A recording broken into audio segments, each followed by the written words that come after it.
Bom, pessoal, vamos lá? Vamos continuar nosso curso de eletro. Como é que vocês estão? Dúvidas? Alguma coisa que vocês querem discutir? Já começaram a ver as listas?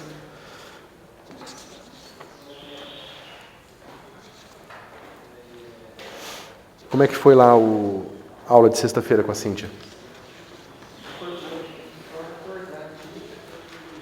Ela estava falando do delta de Dirac em três dimensões, da relação com a imensidade. Daí eu tinha até uma dúvida, mas eu já vi aqui, eu não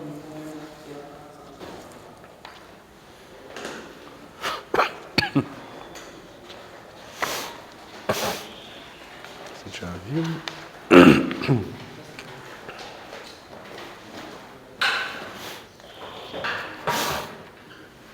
Ok. Então a gente terminou a aula passada vendo a questão das simetrias e que em algumas situações mais simplificadas a gente consegue usar a lei de Gauss diretamente para obter o campo elétrico, né? Bom, você tem a sua dúvida aí para... Peraí, eu vou olhar aqui no exercício, daí depois eu pergunto. Tá, então eu vou começar aqui, e aí se vocês se lembrarem de alguma coisa, vocês me perguntam, tá? Bom, então a gente viu, pessoal, que o campo elétrico pode ser escrito como, né, integral de 1 sobre 4π x menos x0 módulo de x menos x0 ao cubo ρ de x0 d3x0, certo? Só que a gente sabe também, né, e a gente já usou isso, que essa expressão aqui, explicitamente, ela vem de um gradiente de uma função mais conhecida, né, que tem uma série de propriedades interessantes, né, inclusive está relacionado com o delta de Dirac de uma forma direta, né? Ou seja, essa expressão ela tem o Laplaciano igual ao delta de Dirac, né, de forma que ela funciona como um núcleo que define a inversa do operador Laplaciano, ok? Então a gente pode escrever ela explicitamente assim, para a gente ter uma intuição melhor do que está acontecendo, né? A gente usou isso na aula passada, mas a gente refaz aqui. Bom, então isso aqui vai ficar assim. Integral de menos 1 sobre... Não, vou botar assim.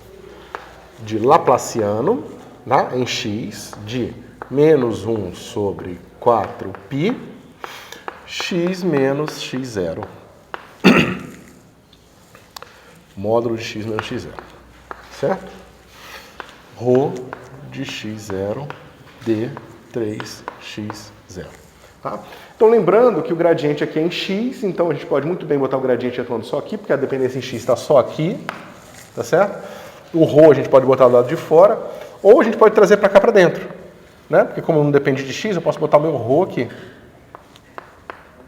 x0 aqui, eu tiro ele daqui, né? Só que veja, aqui essa integral é em x0 e essa derivada é em x. Então, naturalmente, isso aqui pode ser escrito como sendo o gradiente dessa integral aqui. Menos ρ de x0 dividido por módulo por 4π módulo de x menos x0. Tá certo? d3x0. Bom, e por que eu estou falando isso? Porque agora eu posso calcular o rotacional desse campo, né? Então, lembrando, empiricamente a gente descobre que esse cara tem essa potência aqui, né, que de fato é r ao quadrado, ou seja, cai com o quadrado da distância. Esse quadrado precisa ser exato para que essas relações entre o gradiente, o delta de Dirac e essa expressão aconteçam, né? E aqui a gente agora pode usar esse fato para ver que o rotacional do campo elétrico vai ser o rotacional de um gradiente de alguma coisa aqui, que não interessa mais muito, porque isso aqui é zero.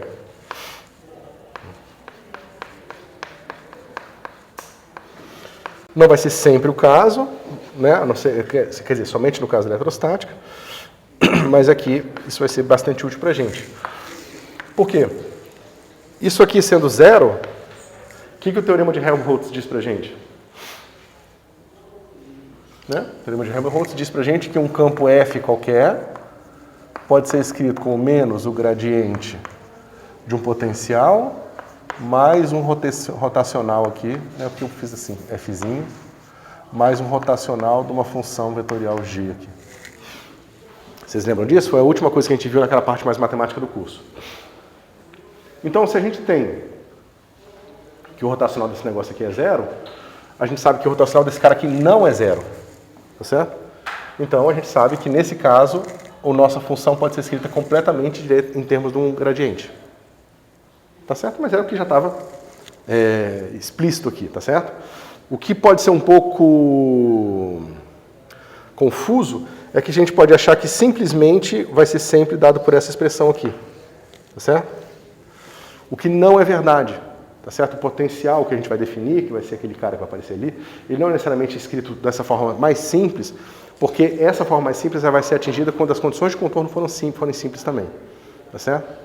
Numa situação mais complicada, você vai ver que vai poder aparecer outras coisas aqui que vão simplesmente ser necessárias para você se adaptar às condições de contorno. Tá bom? Ok.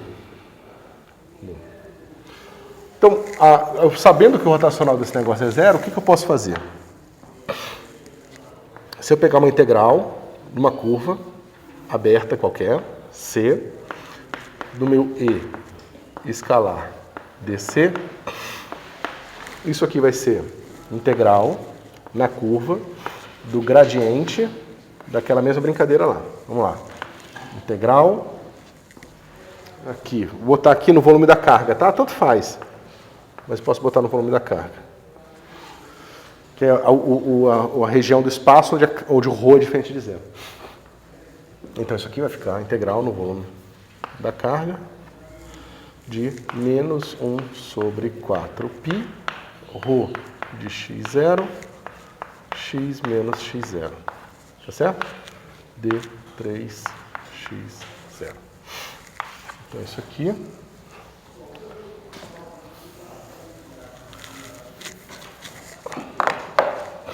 né, escalar dc.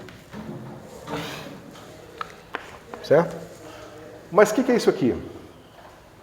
Né? Eu tenho um gradiente de uma coisa, escalar a curva. Né? A gente pode escrever isso aqui como? Vocês lembram quando a gente viu a parte da integral de linha? Né? Que para a integral de linha poder ser escrita como, usando o teorema fundamental do cálculo, como a função nos extremos, o que aparece aqui tem que ser um gradiente. Mas aqui já apareceu o nosso gradiente. Tá certo? Então, a gente mostrou, né, que isso aqui pode ser escrito em termos dos elementos, né, dessa função aqui, calculada nos extremos da curva.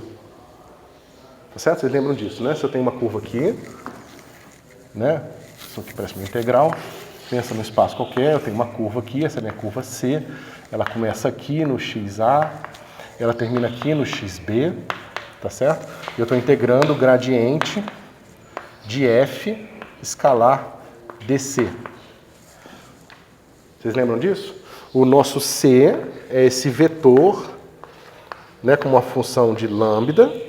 Quando o lambda, vamos dizer assim, vamos parametrizar de 0 a 1. Quando o meu lambda for 0, ele dá o XA. Quando o lambda for 1, ele dá o XB. Então esse vetor aponta por cima dessa curva. Né? Então só para fazer como vocês fizeram uma cara de dúvida, fazer uma lembrança rápida, esse nosso dc vai ser como? Vai ser integral do gradiente de f escalar dc de lambda. Tá certo? Mas esse gradiente é calculado nesse ponto, né? Ou seja, sobre a curva também. Pode falar. Eu acabei de chegar, só tinha uma dúvida. O campo elétrico ali, ele é um campo elétrico qualquer ou é um específico para respeitar a igualdade de partes? Não, isso aqui, daqui para cá, a gente se valeu somente do fato de que essa expressão pode ser escrita como gradiente. Não, isso é geral. É geral, isso que eu quis perguntar. É geral. Tá? Aqui? Não. É porque se você derivar esse cara aqui, vai ter uma raiz, né? Esse raiz de x quadrado, x1 quadrado menos x01 quadrado, assim por diante. Quando você derivar essa raiz, ela vai ficar 1 meio, vai ficar elevado a 3 meios. Esse 3 aqui, ó. tá certo? Vezes o termo que aparece aqui. É só você fazer a continha. Eu tenho que fazer essa conta pelo menos uma vez na vida, tá? O gradiente desse 1 sobre x menos x0. Que vai aparecer esse 3 aqui. Mas se você botasse esse cara aqui numa versão unitária, se você tivesse tirado o módulo, botasse tipo um chapéu aqui, eu não gosto como o Griffiths faz, por isso que eu faço assim. Aí ia ter um módulo aqui, cortaria com aqui e ficaria o R2. Certo? Mas eu prefiro essa expressão porque deixa tudo mais explícito. Dá um pouco mais de trabalho, mas deixa mais explícito. Tá mais claro? Sim, sim. Eu achei que ele estava lá em cima, tinha que comparar. Não, é porque daqui para cá tem essa derivada toda aqui. Tá certo? Atua esse gradiente. Tanto que aqui, ó, desculpa, é que eu estou dando bobeira, pessoal. Estou confundindo vocês porque eu estou esquecendo da seta. Tá certo? Isso aqui é um vetor. Isso aqui é um escalar. Ele se transforma num vetor quando eu tiro o gradiente.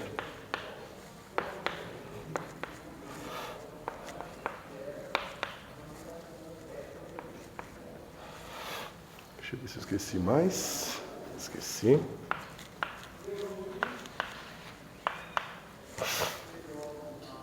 Tá? Então isso aqui, ó. Isso aqui é igual à integral da derivada total de f de c de lambda. D lambda. Lambda, d lambda. Tá certo? Então quando eu faço essa integral, que é a integral da derivada, é simplesmente a função f calculada nos extremos. Onde os extremos vão ser xa e xb. Tá certo? Por isso que aqui eu vou ter essa função, que está fazendo o papel dessa f aqui, calculada nos extremos. Tá certo? Então vai ficar assim.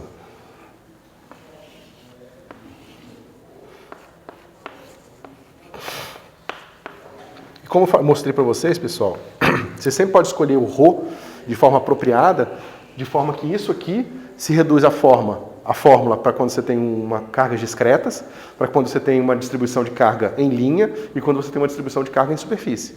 Então, se eu estou mostrando que vale para um ρ qualquer, vale inclusive para todos esses ρs que eu falei. Então, a gente não precisa provar explicitamente para os outros casos. Eles estão contidos aqui.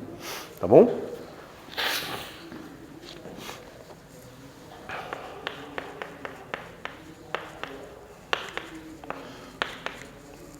Ok.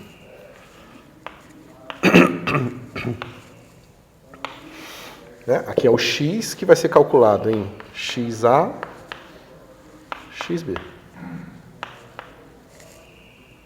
Tá certo? E qual é a consequência direta disso aqui? Eu estou mostrando que o fato desse cara ser escrito como um gradiente de uma função, a gente pode escrever essa integral de linha em termos simplesmente do valor desta integral em xb, em xa, né? Mas se minha curva for fechada, o que acontece? Se eu fecho essa curva aqui, xa é igual a xb. Se xa é igual a xb, eu estou calculando essa função no mesmo ponto e subtraindo. Então, né, quando xa igual a xb, eu tenho como consequência que a integral agora, numa curva fechada do campo elétrico, dc é igual a zero. Mas a gente já suspeitava disso, né, pessoal? Uma pessoa um pouquinho mais atenta perceberia que isso aqui nada mais é do que a integral da curva fechada C do campo elétrico DC, usando o teorema de Stokes, é igual a quê? É igual a integral numa superfície, tal que a borda dessa superfície é a curva C, tá? De rotacional do campo elétrico. dA. Mas a gente chamado de ver que esse cara aqui é zero. Tá certo? Então aqui você pode escolher como que você vai ver o que está acontecendo. Mas deixa eu resumir. Você descobre que o campo elétrico é calculado de uma certa forma empiricamente. Tá certo? A partir daí você descobre que esse cara pode ser escrito como um gradiente de uma outra função. Um gradiente de uma função, né, um campo vetorial que vem de um gradiente, ele tem um rotacional igual a zero. Você pode pensar que por causa disso, você botou zero aqui e você já sabe que a curva fechada é dada por isso aqui. Ou seja, a curva fechada, né, a integral de uma curva fechada do campo elétrico vai ser sempre zero. Ou você pode fazer essa continha super simples aqui, que no fim, fundamentalmente é a mesma coisa que a gente estava fazendo antes, tá certo? E provar que esse cara aqui é zero. Esse passo aqui, que é como o Griffiths faz, ele é um pouco mais útil porque a gente não quer sempre curvas fechadas. Tá? Vai haver em várias circunstâncias em que a gente vai querer fazer uma integral numa curva aberta, porque aí a gente vai ter que, de certa forma, introduzir esse objeto aqui. Tá certo? Mas vocês vejam que se eu pegar essa curva aqui, ó, integrar de um ponto fixo a um ponto x qualquer, essa expressão que eu vou obter, ela, de certa forma, depende implicitamente desse ponto fixo que eu escolhi. Tá certo? Então tem uma certa ambiguidade nessa expressão aqui. Certo? Eu estou mostrando dessa forma mais pé no chão, porque isso está relacionado justamente, a gente vai definir o potencial eletrostático, né? E as ambiguidades do potencial eletrostático têm a ver com essas questões geométricas que eu estou descrevendo aqui, entendeu? E basicamente, a gente está vendo esse capítulo agora, o capítulo 2, o capítulo 3 é basicamente como que a gente lida com essa ambiguidade do potencial eletrostático, tá? E uma vez que a gente lide com essas ambiguidades, a gente consegue resolver os problemas de condição de contorno de uma forma mais simples, né? Porque, veja, é muito mais fácil, né, quando você for trabalhar com essas expressões, você trabalhar com um campo escalar do que você trabalhar com um campo vetorial. Naturalmente, o campo vetorial tem 3 funções, né? E essas 3 funções têm essas características especiais, porque elas vêm de gradiente de uma outra, né? Então é muito mais fácil você trabalhar com F, em vez de trabalhar com F minúsculo aqui, em vez de trabalhar com F maiúsculo. Tá certo? Por isso o interesse é o potencial. Quando você vai mais para frente, você vê que o potencial também tem outras características mais interessantes. Quando você vai ver teoria de calibre, né, você vai ver alguns efeitos, tem alguns efeitos quânticos, o efeito Aharonov-Bohm, que você mede uma integral de linha do potencial diretamente, né, então do potencial eletromagnético como um todo. Né? E, então, assim, ele tem uma importância fundamental na física. Né?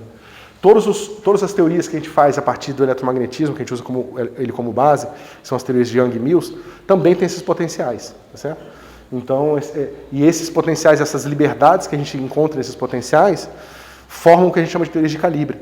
Né? Então, as diferentes liberdades de calibre levam a diferentes teorias de interação. Né? Só fazer mais um pouco de propaganda, o que o Patrick vai falar na palestra de quinta vai ter a ver com isso. Porque se você bota um grupo chamado... Bom, ele vai falar de várias situações, mas se você bota um grupo SU10, você encontra, por exemplo, que ele pode ser transformado nos grupos que representam a eletrodinâmica, a força fraca, a força forte, assim por diante. Que são o que ele chama de modelo de grande unificação. Você bota uma liberdade de calibre única e consegue encontrar dentro dela as outras liberdades de calibre que representam as outras interações fundamentais. Tá?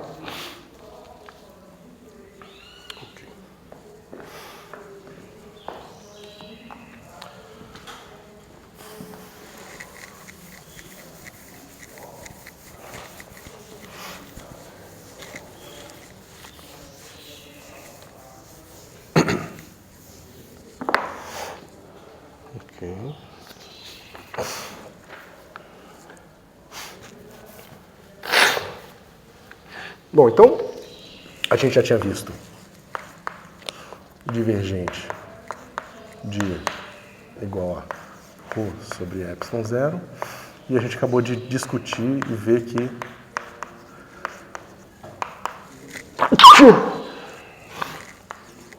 é igual a zero. Tá? Então, pelo teorema de Helmholtz, a gente pode escrever que esse cara aqui é igual a menos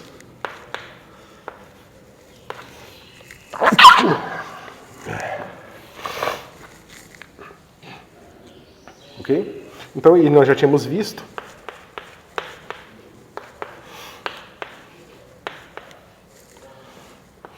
então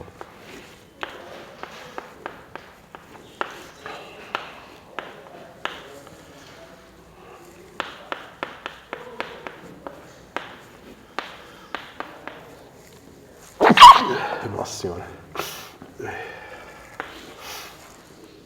Tá certo? Então a questão é, a gente pode simplesmente dizer isso aqui? V é igual a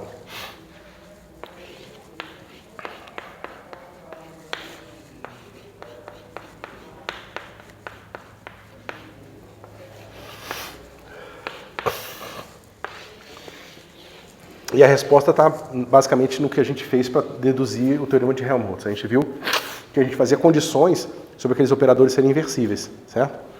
E aqui a gente não está discutindo nada sobre essas condições, né? Então, se aquelas condições que a gente discutiu lá no teorema de Helmholtz valerem, então isso aqui não tem interrogação, é verdade. Mas se aquelas condições não valem, aqui já vai ficar mais complicado, tá certo? Por mais que vocês provavelmente estão muito acostumados a ver essa expressão como definição do potencial eletrostático.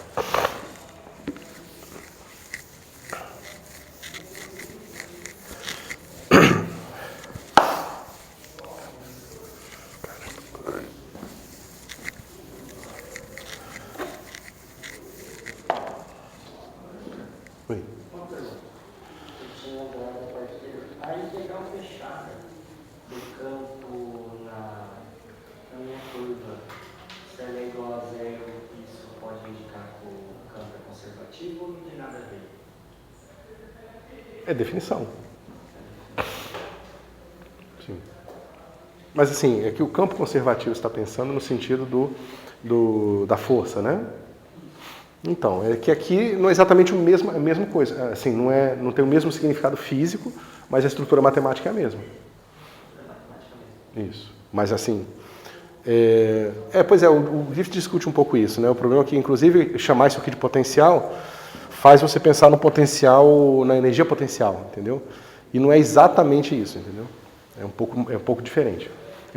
A gente usa o termo potencial muito amplamente na física como a quantidade a qual a gente usa para derivar outras quantidades.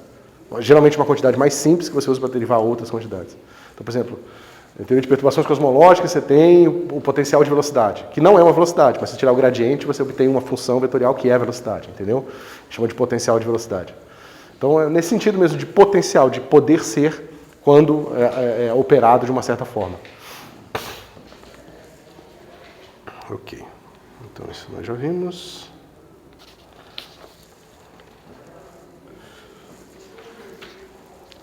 Então, a gente pode ver que é o seguinte, se a gente definir esse potencial assim, a gente vai ver que ele tem o seguinte comportamento.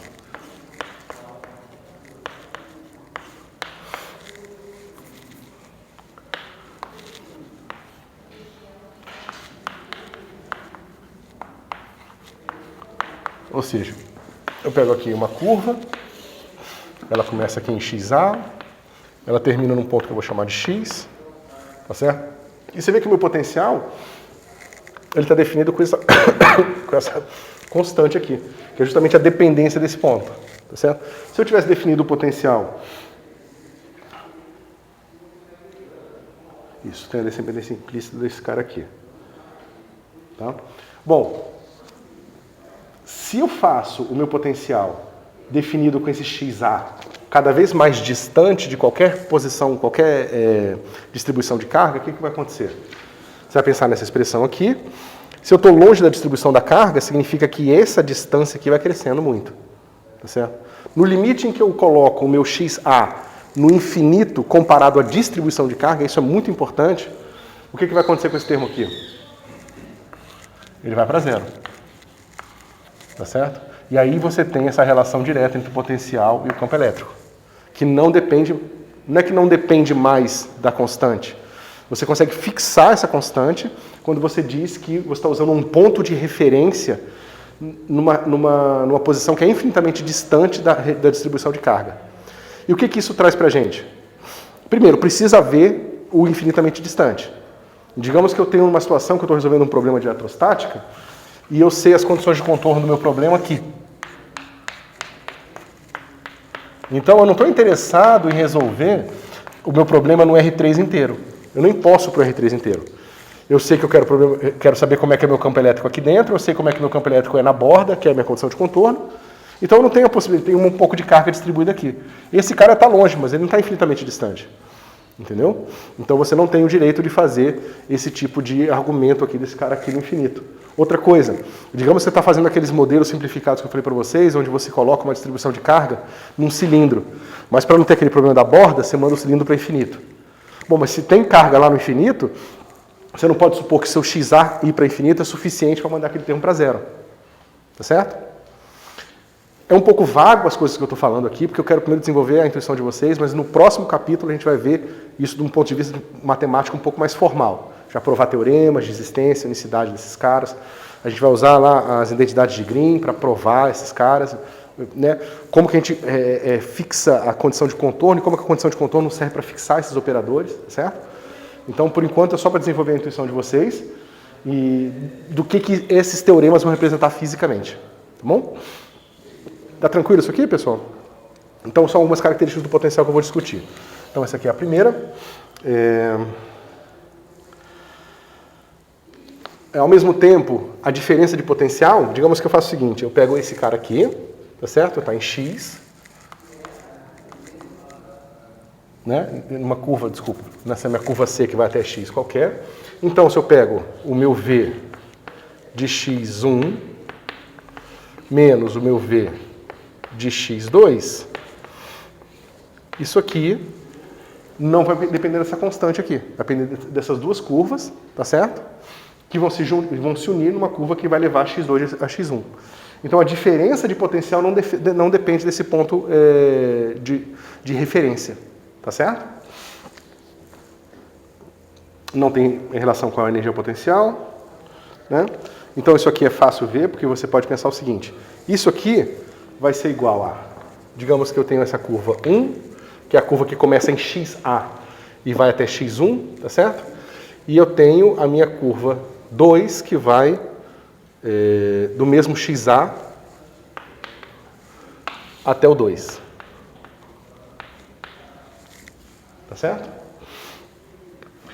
Quando eu somar esses caras aqui, o que eu vou ter? Eu vou ter essa integral, esse termo aqui vai embora, vai ficar assim, menos integral de C1 do campo elétrico, escalar dC, mais integral de C2 do campo elétrico, escalar dC. Isso aqui está claro? Eu estou só pegando a subtração dos potenciais aqui. Tá? Só que veja, essa integral aqui não depende do caminho. Nenhuma das duas integrais. Certo? Então eu estou fazendo essa integral aqui, ela vai ser fundamentalmente de x1 até xa até x2. Mas isso não depende do caminho, não depende de xa. Eu poderia deformar esse caminho para fazer uma coisa direta aqui. Tá certo? Porque lembra, essa integral que só depende da função, qualquer função que seja, que a gente não sabe quem é ainda, calculada nos extremos. Então não depende do caminho, eu posso deformar à vontade. Tá? Então como eu posso deformar à vontade, essa subtração aqui ó, vai ser dada por integral neste caminho aqui, que não depende do xa. Tá certo? Eu poderia ter começado com xb aqui, aí eu tenho uma curva do xb até x1, uma curva do xb até x2, e quando eu fizesse a subtração, eu poderia deformar na mesma curva para cá. Tá certo? Então a diferença de potencial não depende dessa referência. A diferença de potencial não depende desse ponto de referência que eu necessariamente preciso para definir o potencial. Ok?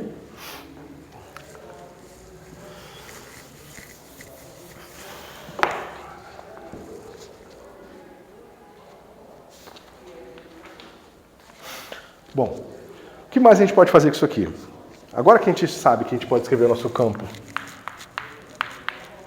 em termos de um gradiente, né? A gente não sabe ainda quem é esse cara, se ele pode ser escrito assim, mas a gente sabe que pode ser escrito em termos de um gradiente. Ok? São duas coisas diferentes. Uma é o potencial poder ser escrito assim, e outra é o campo elétrico ser escrito como gradiente do potencial. A gente sabe que o divergente dele é igual a ρ sobre ε0, e a gente sabe que o rotacional dele é igual a zero. Tá certo? Então, ele pode ser escrito assim. Agora, quem é V, a gente vai ver nos casos específicos. Okay? Então, a gente tem agora também que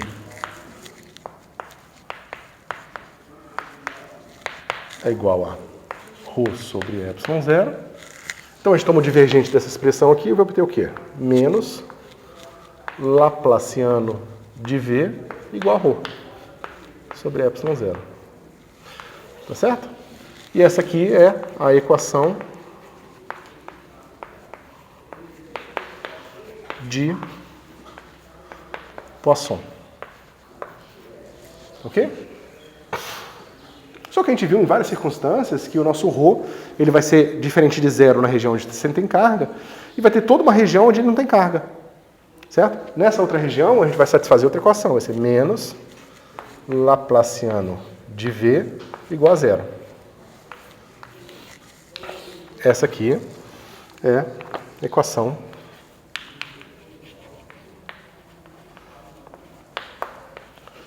de Laplace. As duas equações são extremamente úteis, tá? Em algumas situações você vai querer usar só a equação de Laplace, mesmo quando há distribuição de carga. Às vezes você vai querer usar a equação de Poisson, tá? Isso a gente vai desenvolver uma série de truques que dependem muito da condição de contorno, da distribuição de carga, das características do seu problema, em que você usar uma equação ou outra pode ser mais interessante, tá bom?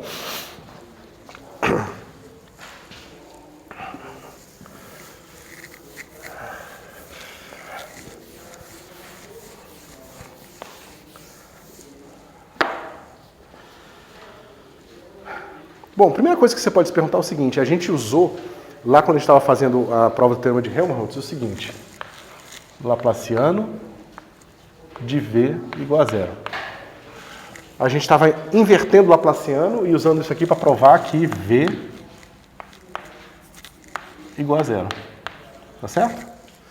Mas se vocês se lembrarem, lá a gente estava falando o seguinte, essa equação aqui, ela é válida em todo o R3. E ela é válida em todo o R3, o que é que seja que está gerando esse cara aqui, cai para zero no infinito. Mas isso, de certa forma, é a definição das condições de contorno do problema. Tá certo? Então isso aqui não vale sempre. Tá? Porque se valesse, a equação de Laplace ia ser totalmente inútil. Tá bom? Então, depende das condições de contorno. Então, naturalmente, se existe um volume de carga onde ρ de x é diferente de zero para x pertencente a Vp, eu preciso tomar cuidado para ver como que essa equação vai se comportar nesta borda. Tá bom? Ou seja, essa equação não é válida dentro dessa região aqui. E por isso que eu estava falando para vocês. Às vezes, você simplesmente resolver a equação só fora da região é o suficiente para você resolver seu problema. Você, às vezes, não está interessado no campo elétrico dentro da região onde tem a carga. Você só quer saber do campo elétrico fora. Aí você usa as condições de contorno na sua região, nessa borda desse volume aqui, resolve essa equação com essas condições de contorno e pronto, você tem um campo elétrico fora da região onde tem carga. Tá certo? Algumas circunstâncias vai ter uma região fora e dentro, ou vai ser mais complicado, você quer o campo elétrico dentro também, né? Então, isso vai depender bastante do problema. Ok. Mas de modo geral, o que a equação de Laplace está nos dizendo? A equação de Laplace está te dizendo? Está te dizendo que essa função V... Quem perguntou? Essa função V é harmônica. Tá? E aí a gente vai estudar as funções harmônicas em geral. E as funções harmônicas elas têm uma série de propriedades super interessantes matemáticas. Certo? Quando é porque você vai ver que as funções harmônicas não têm máximos locais, umas coisas estranhas assim. Né? São teoremas que a gente consegue provar em geral para todas as classes de funções harmônicas. Então, como ela não tem máximo em geral, ela vai para zero no infinito, você não pode fazer assim. Então ela tem que ser zero em todos os pontos. Então a gente prova justamente que isso aqui é verdade, porque funções harmônicas têm essas propriedades especiais que eu estou falando para vocês. Mas isso a gente vai ver no capítulo 3, tá? Que é um pouco mais matemático do que esse capítulo agora. Que eu estou tentando, com sorte, desenvolver a parte de intuição física. Tá bom?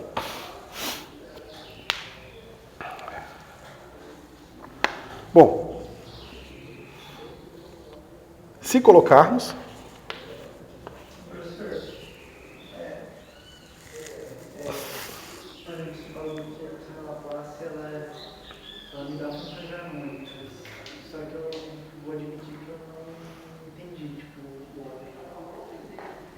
Fisicamente, o que está acontecendo? Tá, para mudar a equação harmônica, mas isso significa o quê? O potencial na carga? Deixa eu te falar. Isso é super importante, tá, pessoal? Que é uma ferramenta que te dá muita intuição sobre o que acontece fisicamente. Pensa no caso mais simples. Pensa no caso que está fazendo o seguinte. D2F, dx2 igual a zero. Qual a solução dessa equação aqui? Né? Isso aqui implica que F é igual ao quê? C mais C0 mais C1x. Tá certo?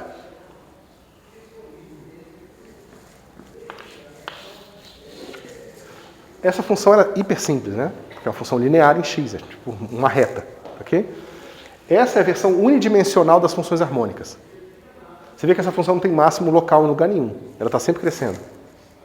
Ou ela está constante, mas ela não tem máximo local. Se eu falo que essa função tem que ser zero no infinito, o que é o infinito na linha? É a borda da linha. Tá certo? Então esse cara aqui tem que ser zero, porque senão ele iria para infinito. E esse cara tem que ser zero também. Tá certo? Porque senão não iria para zero no infinito. Tá certo? Então a gente vai... O que a gente vai fazer, que eu não vou fazer agora para não adiantar? A gente vai pegar somente a estrutura matemática das funções, aí a gente vai pegar a solução para essas... Né? Porque agora, veja, agora a gente está falando no infinito. Agora, digamos que eu estou resolvendo o meu problema, que satisfaz uma equação de Laplace, só que tem uma borda aqui, ó. E por alguma razão eu digo que f nessa borda é igual a um certo número e f nessa borda é igual a um outro número. Tá vendo que eu tenho duas constantes aqui? Com duas constantes eu consigo ajustar quem é f nessa borda e nessa borda aqui. Ele vai estar sempre crescendo assim, daqui para cá. Você vê que não tem momento nenhum que ele vai fazer uma voltinha, vai fazer uma coisa esquisita. Como eu sei que o meu potencial, o meu campo elétrico vai ser o gradiente desse cara aqui, isso vai me dizer um monte sobre as linhas de campo. Porque as linhas de campo vão ser vendo esse gradiente dessa função que nunca tem máximos e mínimos. Então a gente vai ter uma intuição maior sobre as linhas de campo, a partir disso aqui. Tá certo? Se eu boto uma condição de contorno no infinito, eu tenho aquilo. Se eu boto essa condição de contorno aqui, eu tenho essa outra coisa. Quando a gente for fazer a coisa multidimensional, tridimensional no caso, a gente vai pegar uma região tridimensional e vai dizer que dentro dessa região, essa função aqui satisfaz a Laplaciana igual a zero. Vai ter a equação de Laplace. E a gente vai estudar como que essa função se comporta aqui dentro. E é um problema matemático razoável. Você consegue estudar a estrutura geral do comportamento de funções harmônicas dentro de um volume finito. Então, não tem como você ainda ter a intuição, porque eu ainda não expliquei essas coisas, tá? Mas no capítulo 3 a gente vai estudar o comportamento geral, independente das condições de contorno. Você já consegue dizer muito sobre o potencial simplesmente estudando essa classe de funções harmônicas.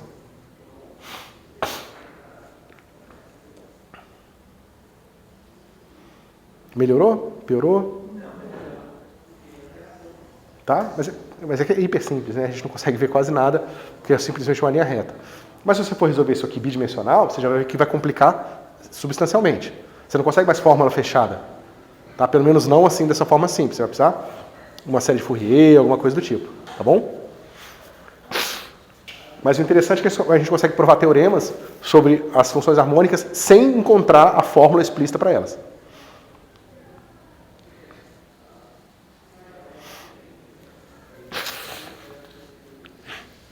Então, por exemplo, quando você for fazer o cálculo de uma diferença de potencial, você tem aqui duas placas carregadas, aí você tem o campo elétrico entre elas, você sabe, por exemplo, que se o campo elétrico, você tem um potencial menor e maior aqui, sabe daqui para cá, como tem que satisfazer a equação de Laplace, não pode ter máximo local. Você não pode ter o potencial oscilando entre uma placa e outra, por exemplo.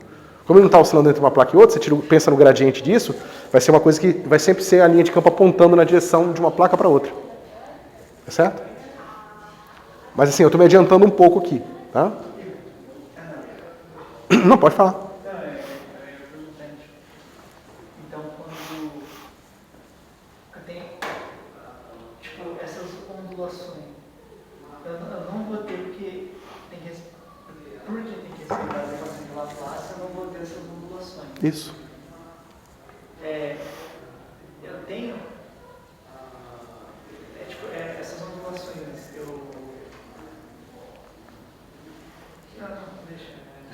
deixa quieto. Tá. Bom, você pode pensar de duas formas. Você pode pensar que empiricamente a gente, quando faz a observação, né, no laboratório do campo eletromagnético, a gente observa essas linhas de campo sempre radiais. A gente sempre está somando essas linhas de campo radiais para obter aquelas linhas de campos mais complicadas, como eu mostrei para vocês. E que isso, de certa forma, tem a ver com esse cara ser igual a zero. Certo? Você pode pensar que, na verdade, que a gente descobriu que empiricamente essas funções, o potencial tem que ser dado por funções harmônicas. E isso aqui é a matematificação dessa ideia física observada no laboratório. Porque se fosse diferente, a gente, né, se no laboratório as funções harmônicas simplesmente não aparecessem, a gente não teria nem por que inventar. Quer dizer, Quem faz matemática pura inventa essas coisas por razão nenhuma. Mas quem faz física, matemática ou física precisa ter, geralmente, um mapa entre aquilo que você está fazendo na matemática e a realidade física. Né? Não sei se era por aí a sua pergunta. Não, eu entendi melhor agora. Tá? Beleza.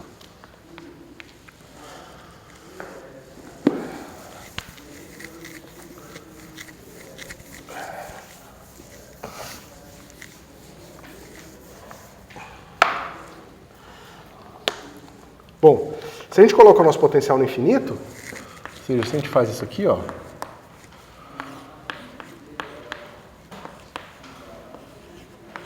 né? Basicamente o que a gente está dizendo é que aquela integral de linha só depende dos extremos, né?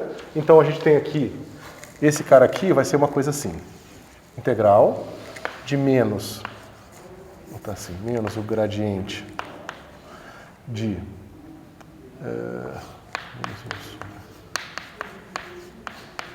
x0, x menos x0, tá certo?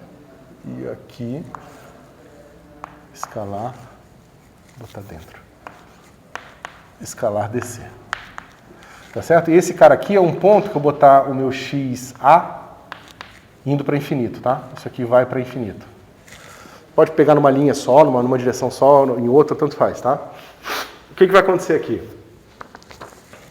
Essa integral está assim, e você vai ter esse cara aqui avaliado nesse ponto, né, no infinito. Então, a gente vai ter uma coisa do tipo integral de ρ de x, 0, e aqui é de 3x. Desculpa, pessoal, faltou um negócio aqui.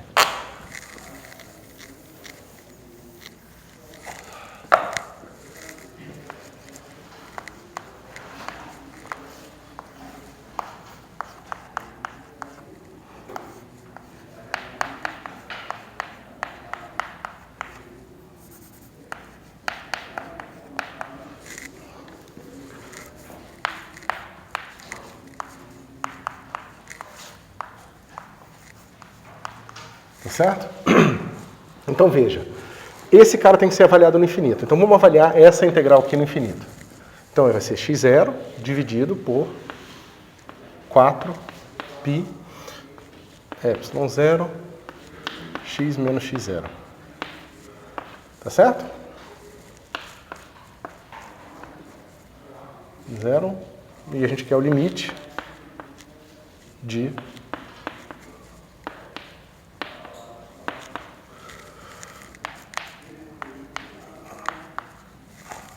né? A gente quer o limite do x indo para infinito aqui. Esse limite aqui ele fica mais ou menos mal definido porque eu estou dizendo que eu quero esse limite não independente da direção que você está indo para o infinito. Se eu estou indo para cá, para lá, para cá, tanto faz, tá? Eu quero calcular esse limite de forma independente da direção. Então o que vai acontecer? Primeiro, essa integral aqui ela é uma integral sobre ρ. Se o meu ρ está localizado, então isso aqui eu posso botar num volume V de carga, tá certo? Quando eu mandar o meu x para infinito, o que vai acontecer aqui? Ó?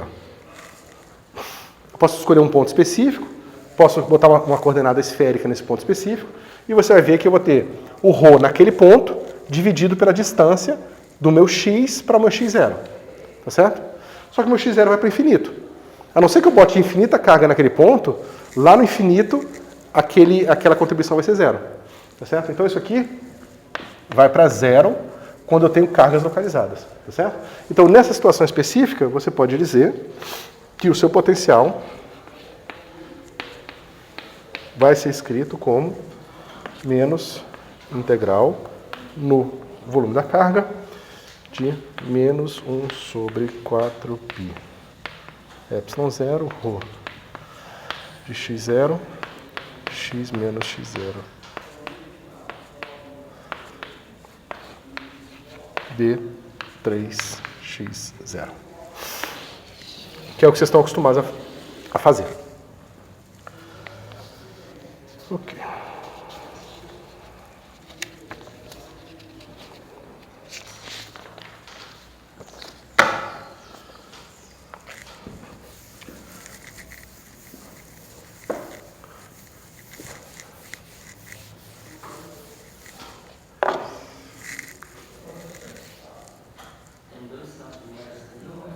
Não. Não.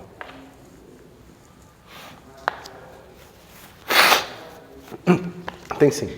Tem sim. Por isso que fica mais. Tá? Isso. Quando você tirar o laplaciano desse cara aqui, ó, lembra que o laplaciano desse cara aqui vai dar delta de Dirac? E aí vai dar o sinal de menos, né? Precisa do menos aqui para dar delta de Dirac. A delta de Dirac vem com menos 1 sobre 4π. Quando você tirar o laplaciano desse cara aqui, você vai obter a equação de Poisson. Bom, naturalmente, se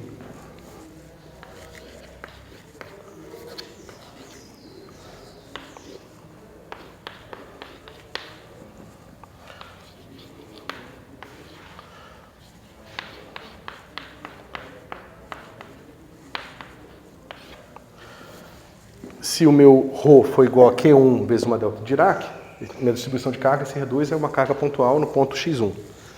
E aí a gente bota nessa integral aqui, a trivial V, que o meu potencial V vai ser igual a Q1 dividido por 4π ε0 x menos x1. Tá certo? Então isso aqui é o que vocês estão acostumados a fazer, mas vocês agora têm que entender, primeiro, eu espero que agora vocês entendam melhor de onde que veio isso aqui e o que a gente está supondo. Certo? Primeiro, a gente está colocando... Aqui a carga você pode dizer, mas a carga eu já sei que é localizada de partida. Mas aqui você está dizendo que você está botando a condição de contorno no infinito. Porque mesmo com a carga localizada, se a condição de contorno não for no infinito, a gente não garante que o potencial é dado por isso aqui. Que é a mesma coisa que dizer que nessa situação depende de um ponto de referência dentro do meu espaço, que vai ser arbitrário. Tá bom? Se a gente coloca aqui o meu ρ, uma situação um pouco mais complicada, a gente bota o seguinte, I de 1 até N, eu vou ter QI para várias cargas e as cargas pontuais aqui numa posição x menos xi. Então eu boto uma carga em cada ponto xi aqui no meu espaço. Se elas estiverem localizadas aqui na minha região finita e eu botar condições de contorno no infinito, eu substituo esse cara aqui e novamente eu obtenho o quê? Que o meu V de x vai ser igual a somatório de I de 1 até N, QI sobre 4π x menos xi.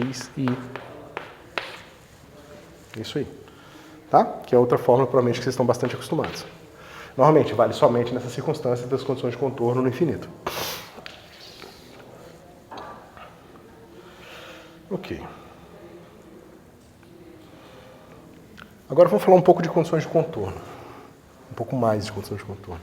Bom, a fórmula para o caso de densidade superficial e linear é basicamente a mesma coisa que a gente já tinha visto antes, tá bom?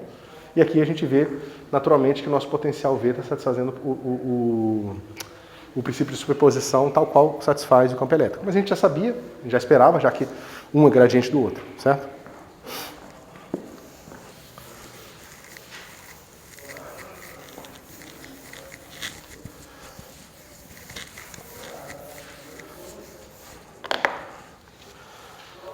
Ok. Então, vamos estudar, vamos ver aqui o que acontece com a nossa equação de Poisson.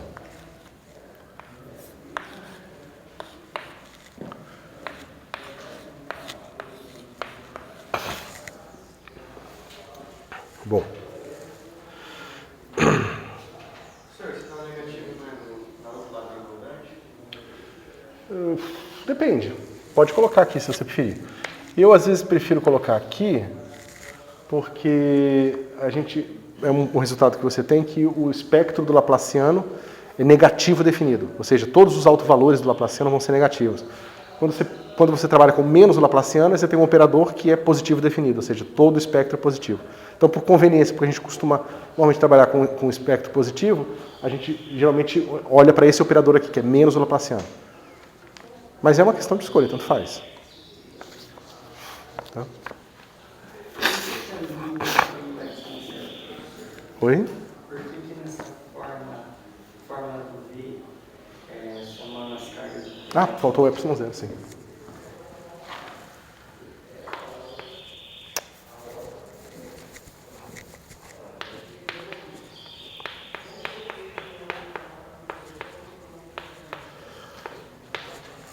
Então. Professor, esse x1 é o ponto no infinito. Oi? Esse x1 é o ponto no infinito. Não. X1 é a posição da carga. Mas eu estou considerando o potencial no infinito em relação a ela, é isso? Não, você tá considerando que esse potencial aqui está definido para todos os pontos X, no R3. Ah tá, não, mas aí no final ali, esse desenvolvimento que você continuou. Eu peguei essa expressão, botei essa densidade de carga, substituí aqui, a delta de Dirac integrou meu x0 menos x1, só sobrevive quando x0 foi igual a x1, e apareceu aqui. Se eu, em vez de botar simplesmente uma densidade de carga muito simples, com uma carga pontual no ponto x1, eu botar uma densidade de carga que é um somatório de várias cargas pontuais, cada uma em x1, x2, x3, eu substituo essa expressão aqui. Você pode pensar que o somatório ali é finito, então ele comuta com a integral. Aí você vai fazer uma integral para cada delta de Dirac. Cada delta de Dirac vai matar a integral uma vez, no ponto x1, x2, x3, x4, que é justamente esse cara aqui, x menos xi.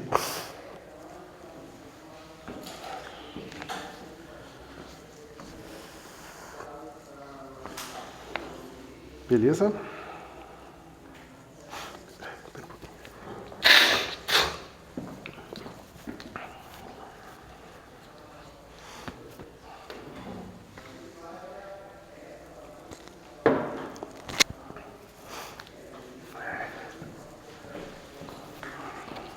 Bom. Então a gente está pensando nessa equação aqui e para a gente poder resolver essa equação a gente precisa inverter esse cara aqui. Tá certo? E o que a gente vai ver com mais detalhe depois é que isso aqui só é inversível quando você tem as condições de contornos dadas, tá? Então, se a gente tem uma certa região V-ρ, onde ρ é diferente de zero, a gente pode a gente pode resolver a nossa equação de Laplace igual a zero em x pertencente a o R3 complemento do volume de carga. Tá certo? Então isso aqui é todo o pedaço do R3 que não é o volume onde eu tenho carga. Naturalmente, aqui satisfaz a equação de Laplace. Tá bom? E a gente pode ver, por exemplo, uma maneira da gente, a partir dessa equação de Laplace e do conhecimento do que está acontecendo na borda desse cara, ter informações do que está acontecendo com o campo elétrico ali. Tá certo? Então vamos lá. Como o campo elétrico varia em borda de V-ρ. Tá certo?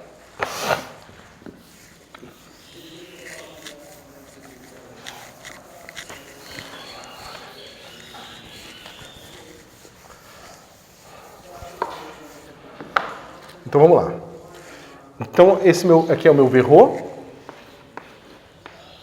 Aqui o resto é o meu R3, tá certo? Então essa região toda aqui, ó, que eu fiz esses riscos, é justamente o meu R3 complemento V-ρ. Tá bom? E aqui, naturalmente, meu potencial satisfaz essa equação de Laplace aqui. Tá bom? E a gente precisa saber o que está acontecendo nessa borda aqui. Então vamos fazer o caso mais simples primeiro, que é o caso onde a minha densidade de carga aqui é superficial. Eu tenho um sigma. Tá certo? Beleza. Nesse caso, eu vou fazer o seguinte, eu vou botar o que eles chamam de uma caixa de pílulas aqui, tá certo? Você tem que imaginar que isso aqui é uma superfície tridimensional, né? E eu estou fazendo uma caixinha que corta aquela superfície de forma que a tampa superior está fora, a tampa inferior está dentro, tá certo? E aqui ela tem uma altura epsilon, que eu vou mandar depois para zero. Uma altura bem pequenininha, que eu vou achatar. Você pode falar, mas por um pouquinho. E se for assim? Como é que você vai achatar esse negócio? Né? Se você achatar, você vai sair aqui ou ficar aqui dentro e tal. Então, o que eu vou fazer? Se esse for o caso, eu vou diminuir minha caixa de pílula até ela ficar numa região em que minha superfície é quase uma reta. Vocês podem ver isso quando vocês fizeram lá.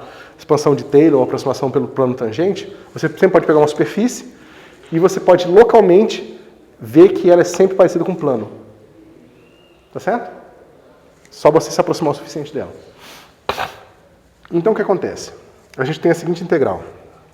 A gente tem isso aqui, a nossa caixa de pílula.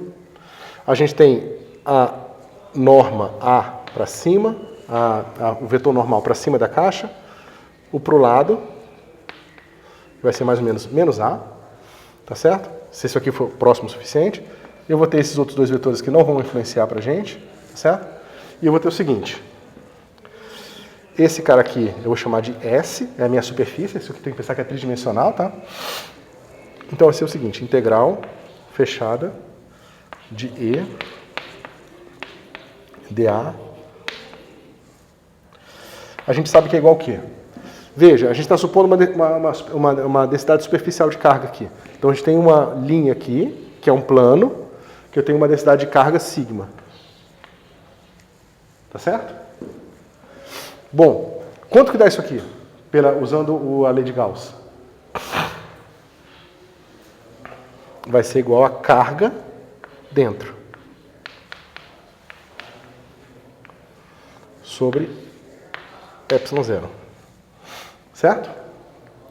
Mas quanto é que é a carga dentro aqui? Vai ser igual a área, essa área que eu não estou desenhando, porque eu não consigo, tridimensional aqui, tá certo? Vezes a densidade de carga, que eu estou supondo que essa área é pequena o suficiente para eu considerar a minha densidade de carga constante nela. Como eu vou fazer um negócio que eu vou mandar o limite para zero, eu sempre posso fazer essas hipóteses, né? Que a minha superfície é plana e que meu ρ é constante. Tá certo? Se vocês não tiverem vontade com alguma coisa disso aqui, vocês me avisam. Sobre ε0. Tá? Então a lei de Gauss me diz isso aqui. Ou seja, essa integral, numa superfície fechada, me dá a quantidade de carga dentro da superfície. Ponto final. Tá certo?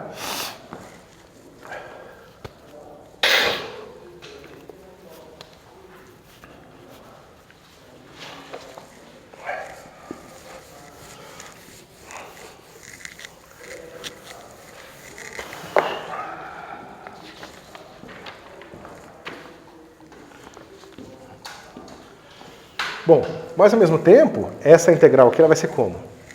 Integral fechada sobre S de E dA. Lembra? A gente fez essas continhas aqui na hora que a gente foi mostrar o divergente, o rotacional. Isso aqui vai ser o campo elétrico integrado aqui, né? Escalar esse vetor. O campo elétrico aqui, escalar esse cara aqui, né? Que é o campo elétrico, escalar a normal da área, tá certo? O campo elétrico aqui e o campo elétrico aqui, tá certo? Bom, isso aqui vai ser assim, ó, igual campo elétrico, que é campo elétrico fora, escalar A vezes a área, tá certo? Menos, por que eu botei menos? Porque esse vetor aqui, ele vai ser igual a esse, o vetor normal da superfície, só que está apontando na direção oposta. Tá certo? Então vai ser menos o meu campo elétrico dentro, escalar o mesmo A aqui, né? Deixa eu botar aqui para ficar melhor. Esse aqui é menos A. Né? Já que o A aponta para cima, esse cara é menos A. Então esse cara vai ser isso aqui vezes a área. E aí o que acontece com esse cara aqui? Esse cara, ele tem uma altura ε. Digamos que minha área seja assim. Eu tenho minha caixa de pílulas, tá certo? Ela tem uma altura aqui, ó, ε.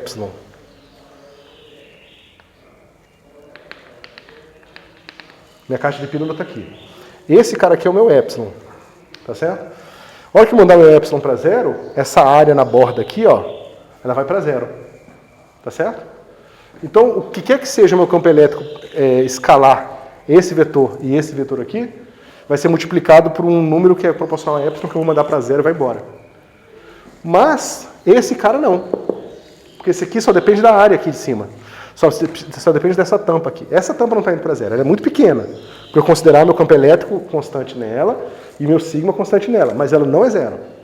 Tá certo? Eu posso fazê-la muito pequena sem fazê-la igual a zero. O ε eu posso mandar para zero. Tá certo? Ou seja, isso aqui vai dizer para a gente que se eu igualar essa expressão aqui com essa aqui, eu vou ter que campo elétrico perpendicular à minha superfície fora, menos meu campo elétrico perpendicular à minha superfície dentro, é igual a sigma sobre ε0.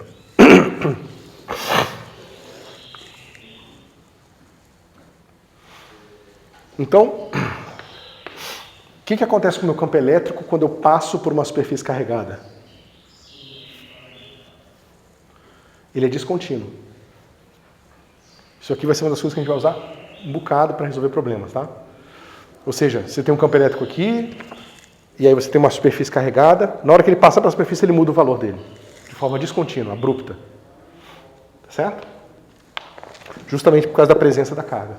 O que é natural, né? Porque a gente sabe que a carga, ela gera fluxo. Então ela gera essas linhas de campo. Certo? Quando você passa pela carga, é natural que você tenha uma diferença no campo elétrico. Quem vai usar o delta Dirac para fazer essa? Eu vou fazer essa demonstração um pouco mais para frente, de uma forma um pouco melhor, tá? Mas você pode pensar nisso que exatamente pelo fato de que, né, porque essa integral aqui, ela vai ser a integral no volume da densidade de carga. Né? Ou seja, o teorema completo, né, é esse aqui. Integral fechada do campo elétrico, dA, vai ser igual a carga total dentro da superfície. Mas a carga total dessa superfície é o quê? Se esse cara aqui é uma superfície S,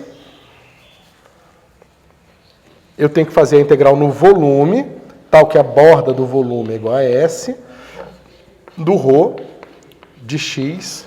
Não.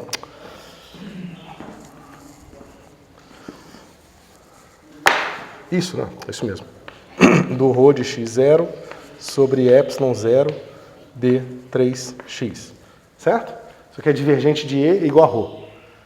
Bom, quando eu for fazer essa integral, o que eu estou fazendo? Esse cara aqui, ele vai ser uma superfície, ele vai ser uma densidade superficial. A densidade superficial vai ter um delta de Dirac. Tá certo? O que esse delta de Dirac vai fazer? Vai fazer com que a integração fora da superfície já seja zero. Então, tanto faz se eu aumento ou diminuo esse tamanho aqui, eu tenho o mesmo valor. Enquanto aqui não, é só na superfície. Por isso que a gente tem essa descontinuidade aqui. É pela presença da delta de Dirac aqui. Tá? Só um segundo.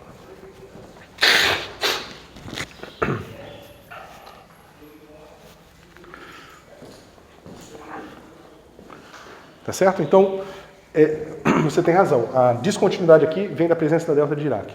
Tá certo? E você pode lembrar sempre o seguinte, a gente mostrou lá no começo.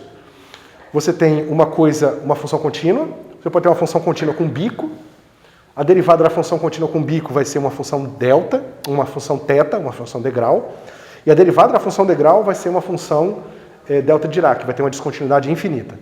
E o mesmo vai acontecer no campo elétrico, ou seja, a gente vai ver que, como o campo elétrico, de certa forma, é integral do potencial, se esse cara é descontínuo, o potencial é contínuo. Tá certo? Você pode pensar que esse cara aqui vai ser uma integral de uma delta, que vai te dar um negócio descontínuo, tá certo? E que a integral desse negócio descontínuo vai ser uma coisa contínua, que é o potencial.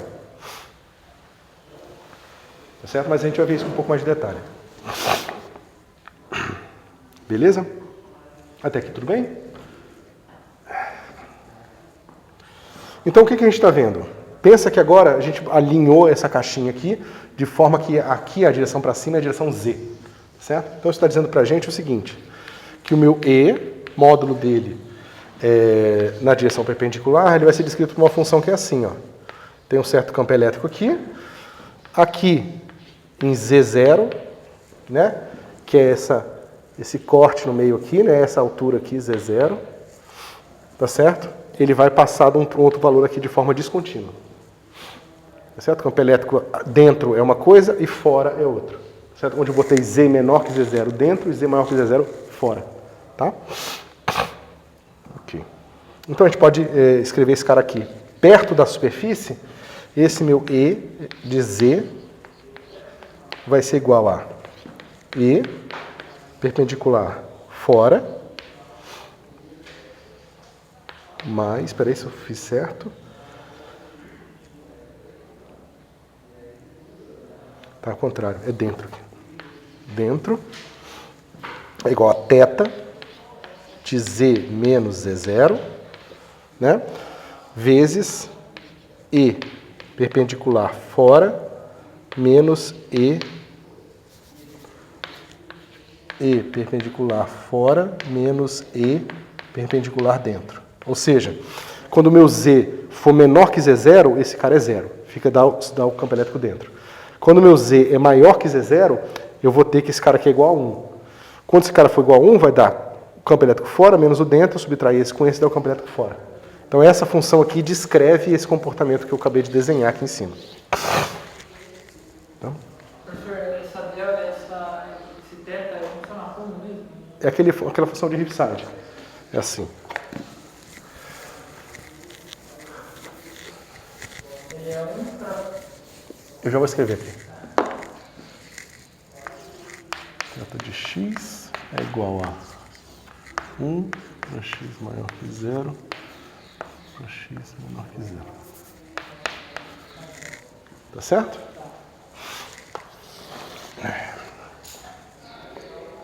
Bom, a gente sabe que se a gente pegar uma linha que está fazendo só isso aqui, a gente sabe que essa integral de linha é fácil de fazer. A gente tem o seguinte: v de z menos v de za, que é onde começou a minha linha, tá? Eu boto aqui um za qualquer. Vai ser como? Integral de za a z do meu e perpendicular de z dz. Tá certo?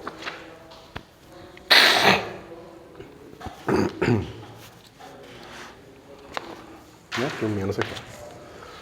Tudo bem? É simplesmente aquele mesmo que eu já tinha escrito antes, né? A diferença do potencial vai ser escrito pela integral de linha que liga os dois pontos. Ok. Bom, agora a gente pode fazer aquela integral ali, é super simples. Isso aqui vai ser o seguinte: v de z menos v de za vai ser igual a e perpendicular dentro vezes delta z. Depois que é delta z, não é assim. Z menos za. Tá certo? Só que a integral que for aqui no θ, a integral que pegar o θ aqui, ó, a integral de ZA a Z0 é zero, porque para toda aquela região o meu Z é menor que Z0. Então o θ vai embora. Então sobra só a integral de Z0 até Z. Certo? Vai ficar assim. Isso aqui mais Z menos Z0 vezes fora menos E dentro, ou zero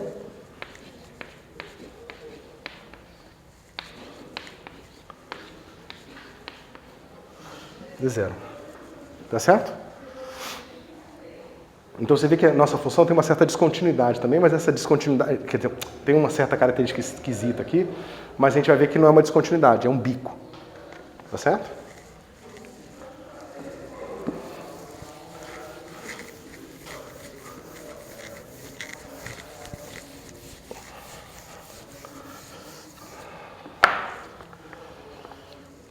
Bom, como é que a gente faz isso?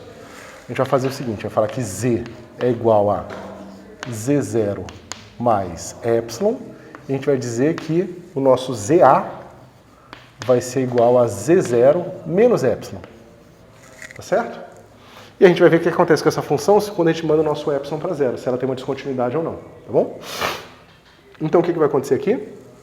Vai ficar assim, V de Z mais Z0 mais epsilon menos V de Z0 menos epsilon. Tá certo? E esse cara aqui vai ficar como? Bom, Z menos ZA vai ficar 2 epsilon, que é por causa desse termo aqui. Menos E perpendicular dentro vezes 2 epsilon. Menos esse termo, o outro termo aqui, ó, vai ser esse pedaço aqui. O meu Z eu sempre estou colocando acima, então ele vai aquecer aquele pedaço aqui. Vai ser Z menos E0 vai ser Z menos E0 vai ser epsilon, vai ficar assim, menos epsilon e perpendicular fora menos E perpendicular dentro. Tá certo? Se eu mandar meu epsilon para zero, esse negócio aqui vai para zero. Não importa como. Certo? Então, essa função aqui, dá para ver que ela é contínua aqui. Tá certo? Ela vai ter um bico, mas ela vai ser contínua. Deu para entender?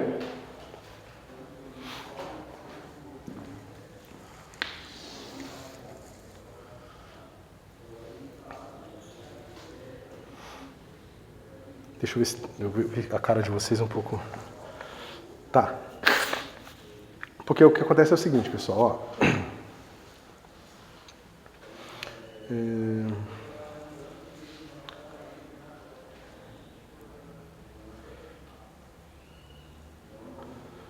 Mais é zero. Tá.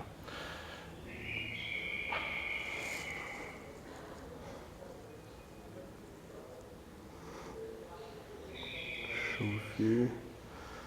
Não tá claro, não, né? Tá.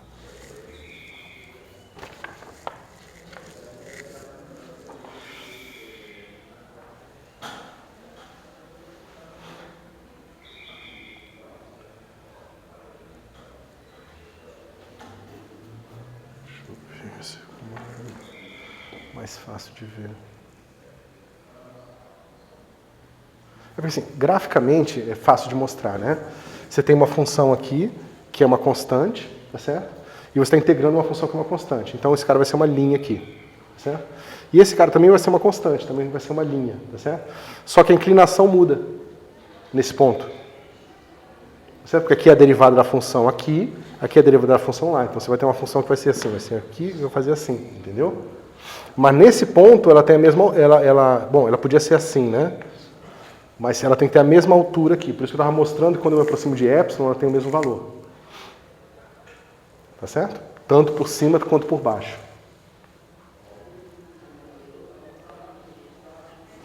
Tá bom? Bom, pessoal, acho que a gente encerra por hoje. E depois a gente continua isso aqui, como eu falei para vocês. Isso aqui eu estava tentando fazer a parte mais intuitiva e depois eu vou fazer a parte mais matemática associada a isso aqui. Beleza?